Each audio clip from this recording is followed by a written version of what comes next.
in spite of pandemic and all that, down in, I think he's in Kentucky, maybe Tennessee. Let's ask him. Hey, Joe Buck, how are you, man?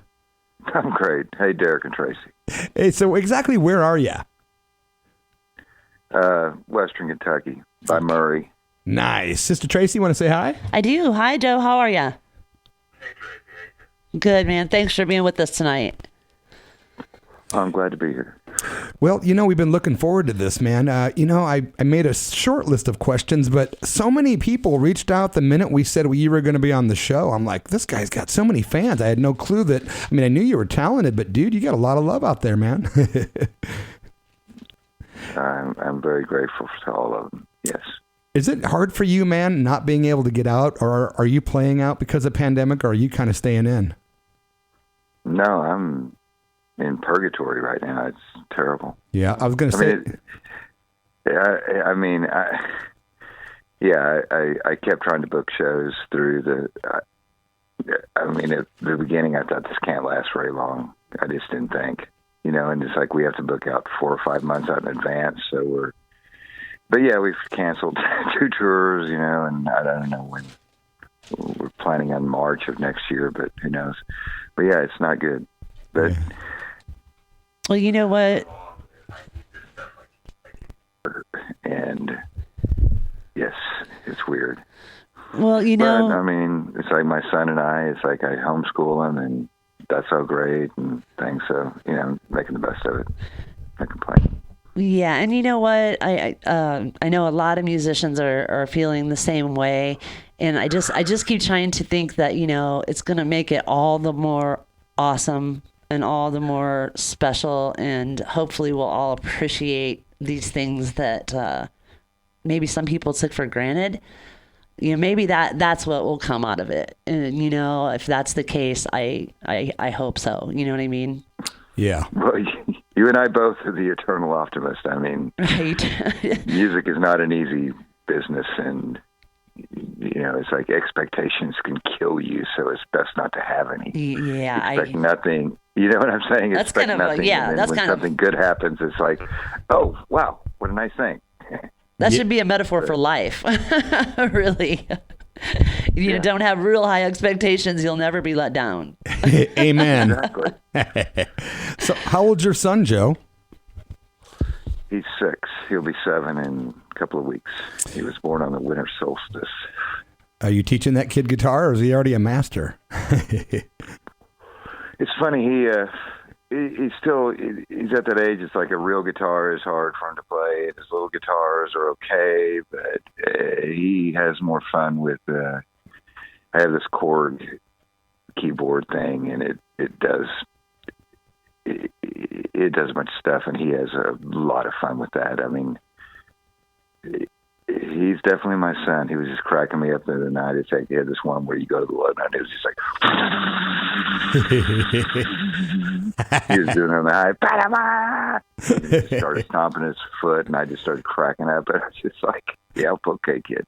He's got a little drum set. He's got a little Ludwig drum set that he plays all the time.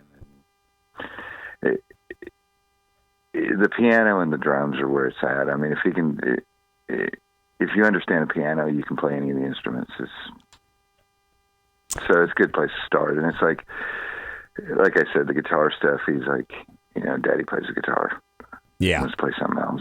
That's awesome. I'm sure that as he progresses, he'll follow more in your footsteps, I'm sure.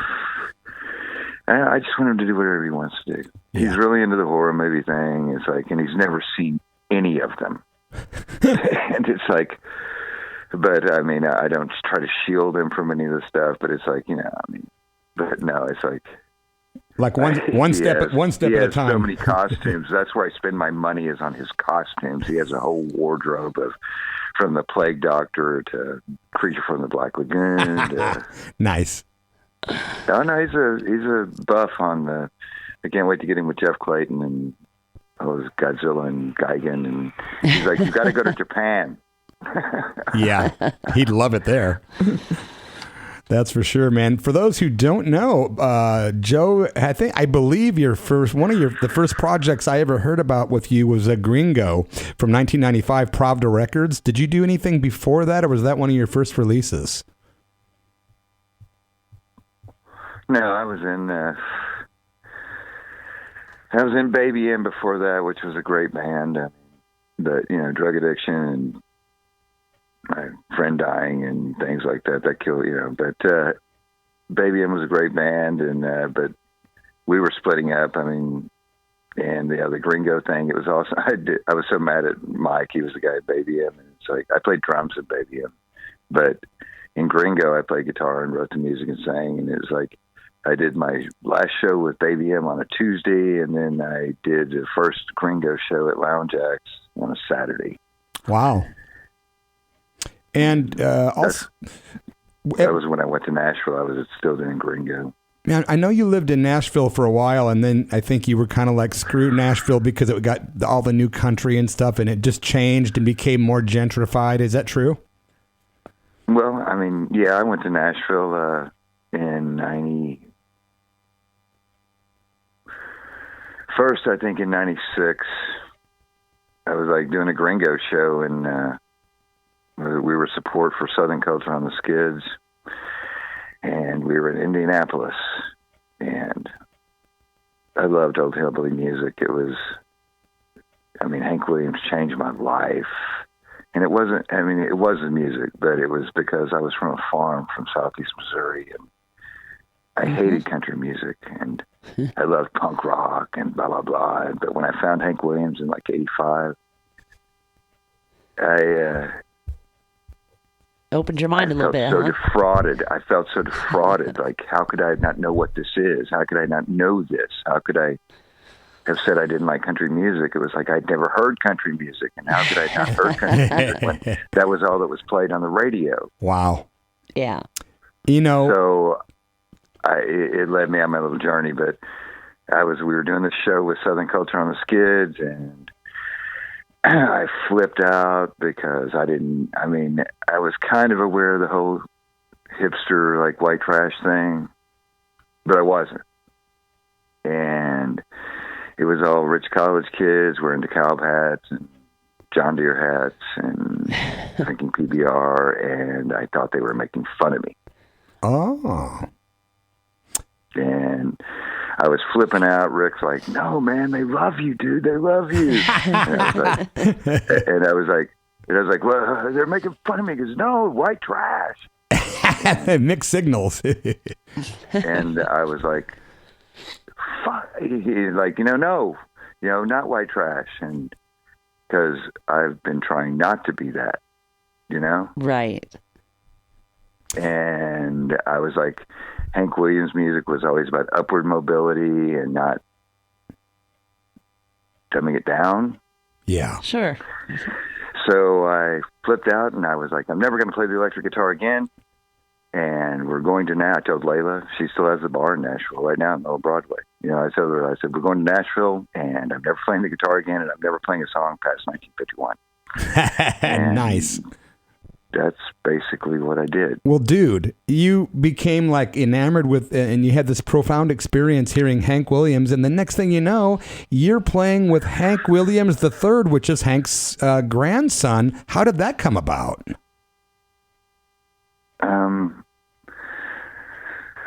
Through, we went to Nashville, we couldn't get a gig. We ended up playing on the street one summer, and it was great. It was like we met a bunch of people, and still couldn't get a gig. Ended up going back, getting hired by Robert, playing like 5 billion nights in a row, and then ended up with a club. And I had the club, and Jason Brown, who was playing bass with him, was playing in the club, and Hank came down one night, and he was really young, hadn't done his first record yet, and we became friends, and I hung out with him. I was friends with him long before I played with him. Wow. But yeah, it was like, I didn't even know Hank 3 existed until, I basically met him. Are you guys? I was freaked out because, he looked just like him, and he was super talented, and he was starting to write some of the Ass Jack stuff, and even Layla was like, "Yeah, it just sounds like Jim stuff."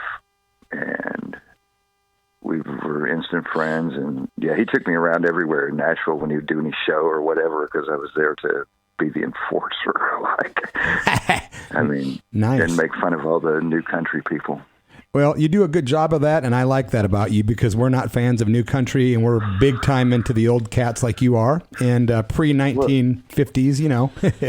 But well, I mean, it was like that.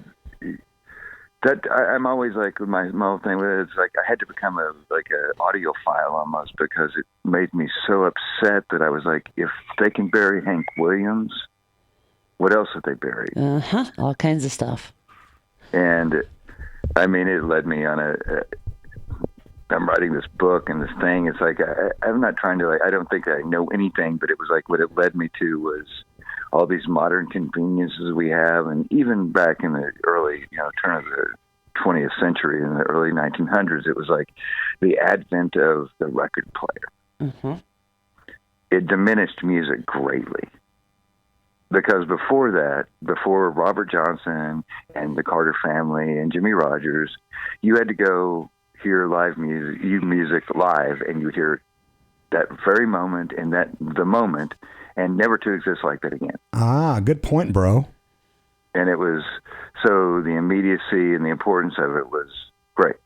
And then once you could listen to a record at your convenience, then music was greatly diminished, because an argument could be made that blues never got better after Robert Johnson, and string music never got better after the Carter family, and country music never got better after Jimmy Rogers. Right. And the reason that is because people were listening to it at their convenience and hearing it from a record instead of seeing it live. And it wasn't that people didn't go see Jimmy Rogers live, it's just that it was on the radio then, and they could get records and things. And instead of learning it at the hand, listening to it live and experience it in its true natural setting, they were listening to it from a record player, and something is lost in that. Yeah, I agree. So what's happened over the years, I mean, we're not progressing, and it's okay, but you can't progress if you bury Hank Williams and you bury Louis Jordan and you bury Jimmy Rogers. And it's like, I listen to Robert Johnson all the time, and I go, how did this become obsolete? Wow. And that's why we continue to play it here on the Church of Rock. The older, the better. I do a roots segment, and I'm constantly amazed at, even now, even after all these years of going down rabbit holes of, early Appalachian, mountain music and music that came over from places like Ireland and mixed in and blended with that, and also with people from the Delta. But as I listen to those things, I always find more and more that I'm just like, wow, everything is stolen. Everything is ripped off. Everything, and there's always something new. There's always something new, to find. Country, you're right. Country music is just a derivative. It's just Irish and Scottish melodies. Mm-hmm. And yes, and it's like even the early writings, it's like, did they really write it? Because no, probably they were just folk songs that they were just singing and took credit for. And I love Hank Williams so much, but even a lot of his stuff may have been borrowed. Do you know what I'm saying? Sure. Because they were folk songs. They weren't owned by people. They were owned by the folk. Traditional songs. Yep. Yes, and it's like I was just saying, it's like, did country music get better after Jimmy Rogers? And it's like, well, what about Hank Williams? And it's like, well, Hank Williams wasn't country music. Hank Williams was rock and roll. Yeah, right. I've actually done Hank Williams on Roots of Rock. I've spotlighted Hank Williams, and I actually got a couple of questions. Well, Hank's country, and I'm like, no, Hank's rock and roll. And he's rock and roll totally. It was like they weren't.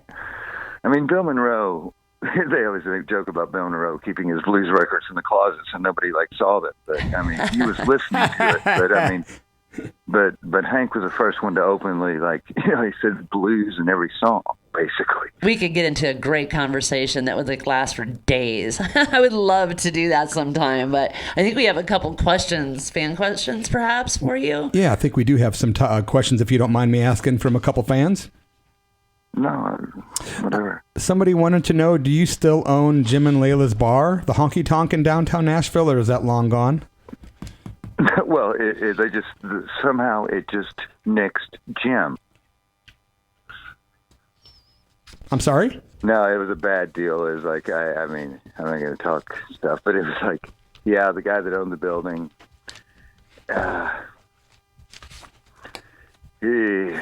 jealousy is a weird thing. Yeah, it is. he sees me. He always wanted to be, you know, and he sees me out in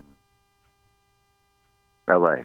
And Shelton was opening up we were support for Dwight Yoakam at the Greek Theater. Okay, and he sees that, and you know, and Layla. I mean, it was bad. They lied to Robert. Robert, who doesn't own his bar, he got his bar sold too, by the same way. Bummer. Layla went to Robert and told him that I had abandoned the bar, and she knew very well that I was on the road and hadn't abandoned anything. And Toby knew that too because he just seen me. But they went and told Robert that I had abandoned the bar, and Robert was in the hospital with a brain aneurysm, and he signed it, you know, because I was on the lease. Wow. And I had a sublet from Robert and Toby. And yeah, that's how it went down. Sorry about that, dude. But I guess no, because see, I was a terrible alcoholic and blah blah blah, and it's like instead of me getting clean and living out my dreams and blah blah blah, that wasn't supposed to happen. I was supposed to just disappear into a sea of, you know, depression, alcoholism, and drug addiction. But said it wouldn't happen, and that makes people really unhappy. Yeah. So. Yeah. You know, and it's like I was like, wow. The very reason the bar is there because of me. Yeah, ironic. Layla was, you know, I mean, the reason I played bass was because she wouldn't practice and learn how to really play. So I picked it up and started playing, and then I was like playing with every band in Lower Broadway because I loved it. Are you still in touch with, somebody else was wondering, are you still friends with Hank III today? I haven't talked to him in 11 years. Wow. Wonder how he's doing these days. No idea, man. I saw his son not too long ago. I guess I don't know. Interesting. It's weird. You know, bands are like, you know, yeah, we did great work, and then I just didn't hear from him, and he went on. Are you doing okay these days? I know you have your son, which obviously you're a good father. You're, from what you've conveyed, you're into, you know, raising him correctly. How are you doing these days in this pandemic with your struggles? Are you doing better these days? Oh, I'm great. I mean, I miss working. But no, I mean,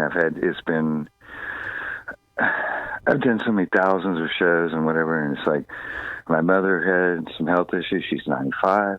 Ooh. And the reason I live in Kentucky and I live right across the street from her is because when my father died, it was like I was very busy, and I would say, I'll come home after the next tour. And then some recording project or something would come up for whatever week or two I was off, and I'd say, next time. And after the next tour, or after the next tour. And then 5 years went by, and I ended up seeing him the last 3 days of his life, basically. Wow. And it was like I left, and I thought he was getting better. I thought he was going to make it pull through. And it's like I go back, and Sheldon, we were leaving on Christmas Day, I think. And yeah, I left and got back to Nashville. In about 2 hours, I got the call. And it was like, well, you guys have a good funeral. I got to go on the road. Right. Well, it's good that you got to see him. It's good that you got to see him, you know. Yes. Before. But I was like, I'm not going to do that. We have a type family. I mean, the reason I play music is because my sister she taught me, she's older than I am, and then she started teaching me when I was 2 or 3 years old. I mean, I have pictures behind drum sets that played on Hank records and Chuck Sugar's records. All those records, it's like, it was her drum set.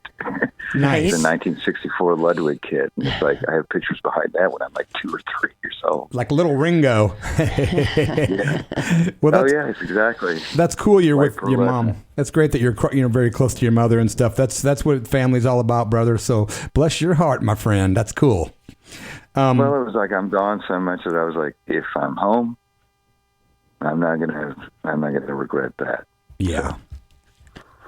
So I'm looking forward to get back on the road. I got a great new agent. Great, everything's good. New record, everything ready to go. And I just wait until it's time. That was my next question. I was just going to say, what can you tell your fans and about what to expect in the future? Have you been doing any new writing? Talk a little bit just about your new record before we wrap things up. Yeah, I mean, I've recorded about 40 or 50 songs in the last couple of years. Wow. A lot of it, maybe it was like because of the kid and things like that. It was like, but maybe it was like I didn't. Because I've written so many songs, I'm a good songwriter, and it's like, but they weren't Joe Buck songs, and it's like, if I owe anything, it's like to the pandemic is it sparked the fire in me to get all ticked off and get some emotions out there and passionate about what I'm writing about, and it has purpose and a reason. Because to me, it's all about the writing. It's all about the why. Why are you doing it?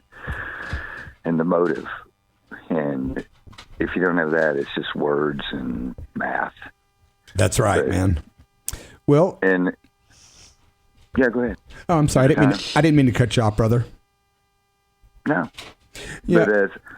But yeah, I just said the pandemic, and a lot of it's been the social media thing. It's like I had done that forever. And I just got on it about in January or February this year and was having fun posting pictures of my kid in his costumes and stuff like that. And then, the stuff happened, and then everybody was fighting like crazy on there and canceling each other and saying you can't be friends with each other and this thing. And once again, like I talked about, like conveniences, like Facebook and things like that, and blah, blah, blah, they're really not good. Yeah. Yeah. Like I had friends of mine that are complete addicts. I guess if you put them, well, no, I just meant like social media that are complete. They would say liberal, ultimately liberal, and they were getting almost canceled. Like one of my friends, like he put up a thing with Martin Luther King, and it was like that. It's like, I judge a man by the content of his heart. Yeah. And he just got blasted because he would put that up because how dare you, because you're white, to use a black man, blah, blah. And it's like, wow. Yeah. And then he had to make this whole public apology and blah, blah, blah. And yeah. It just leaves so much room for misunderstanding. Social media. Well, that's exactly it. Yeah, people don't communicate properly there. You can't read body language. You can't look someone in the eye. No emotion. Thank you, Tracy. That's exactly it. and then seeing the division that's so obviously put there to do exactly that, to divide. It's obvious. You ask 99% of the people what they want out of life, it'll all be exactly the same. Exactly. We all want the same basic things. And it's like to have people like arguing and fighting over these intangible little blurbs that you have to adhere to now, and things like that are just like G.G. Allen would not have existed in today's world. Oh, yeah, a lot of things wouldn't have existed in today's world. I think half of our lives would have been, Well, I mean, I'm always like, it's crazy to me. It's like being an old man and things like that. I'm like, I love diversity of thought. Yeah. And it's like when diversity of thought has become homogenized, where it's like, think like I do or I'll cancel you, that's homogenization. And in the name of diversity, it's dystopic. Yeah, it's like, why don't you move to North Korea if you want everyone to be the same? Well, that's what I'm getting at. It's like it's like I come from a small, community, and it was like there was not a lot of mixed culture and things like that. But it was like we were never raised racist or blah blah blah. And it's like, to me, it was like people's differences were interesting. Yes. Yeah. Diversity. Yeah, man. I wasn't threatened by them or whatever. I was interested. And when you can't even speak openly about things and blah, blah, blah, it's like, like me, it's like, I don't even know if my writing's on. Or it's like, how they could probably like cancel, like say that that's not appropriate. And I'm like, well, my songs are really religious songs, even though I make cuss a lot in them. That's okay, brother. Your stuff's great, and I really appreciate your thought and your. I had no idea that you felt the way you do. I'm pleasantly surprised. I'd like to know if maybe we could have you back on for a part 2 sometime, and maybe spend a little more time chatting, dude. No, whatever you want. I'm glad to do it. Awesome. Well, we're not really a talk show, but we are so proud to have you on today. I'd like to follow up the interview with one of your songs from 2010. I think Tracy's got a tune queued up that I really like a lot. It's called Demon in My Head. It's a simple one, but it's a great one. And Joe Buck writes some amazing stuff. Nothing better than one-chord songs. I know, right? You can go to YouTube and look him up and listen to music all night. I did it for the last 2 nights in a row, and I'm like, I just love that simple tune. It's great. But Joe Buck, best of luck to you, my friend, and your son and your mom and everyone. And we hope you can get back on the road soon. And we'd love to see you in person. And maybe we can do part 2 sometime down the road. Thanks, Joe, so much. I'm in Nashville on Saturday, so we'll see how that goes. Oh, Nashville Saturday. Well, wear your mask. I don't know, man. I know, it's going to be weird. All right, but y'all have a good night. Thank you, Derek and Tracy. Have a good night. Thanks, Joe. It's been a pleasure, brother. Take care of yourself, man.